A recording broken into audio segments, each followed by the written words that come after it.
De Oranje Dream liet het uit elkaar te spatten na het verlies tegen de Duitsers. Na 2 wedstrijden van Lentehaven staat Nederland nou laatste in de pool. De frustratie is dan in grut na aanleiding van de wedstrijd. We worden aandroegen. Ik denk we vlammen eroverheen. Dit is de finale van Nederland. Dat is niet wat we dachten. Niet wat we hoopten, dat is beter gezegd. Dit is net best. Echt net.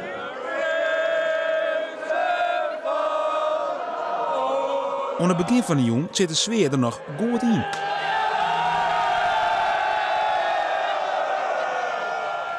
Café de Kroon had de nodige maatregels naam. Ik heb voor de zekerheid daar een ladder in de gracht gezet en aan deze kant ook.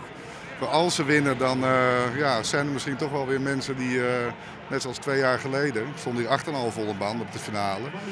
Toen hebben ze niet gewonnen natuurlijk, maar de halve finale zijn toch tientallen mensen die toch de gracht inspringen. En ik wil wel dat ze er veilig uitkomen. Maar dan slaagt het Nederland voor Oranje ta. En Gomez is meedogenloos. De wedstrijd is nog net in. En we hadden hoop die zak het me aardig in mijn naaie gimpies. Ja, ik leeuw net dat het uw wedstrijd is. Nee.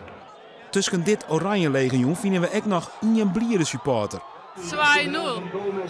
Geil! Aber ich muss ein bisschen leise sein, weil 100 holländische Fans und ich als einziger Deutscher muss ich ein bisschen leise sein. Also. Dan komt de goal van Nederland en wordt er weer feestvierd in Snits. Maar het komt net niet goed. Als je de tweede helft kijkt naar die opstelling, denk ik dat we daarmee hadden moeten beginnen.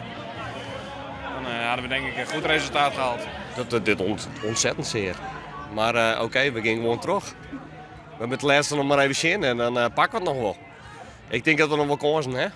Voor mij is het theoretisch nog een kans als we winnen, maar een hele kleine kans. Daar gaan we allemaal niet meer vanuit.